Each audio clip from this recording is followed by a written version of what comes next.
Барлығыңызға сәлем достар. Біз бүгін кәдіден, яғни кабачкиден оладьи жасайтын боламыз. Ол үшін кәдіні осылай үккіштен өткізіп аламыз.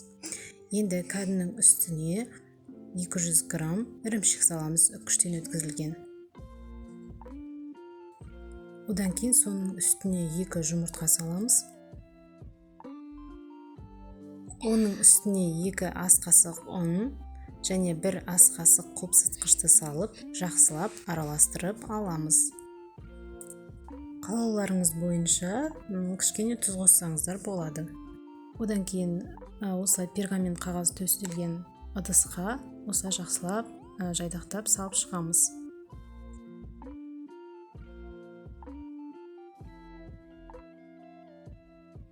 (180 градуста 20-25 минут пісіреміз.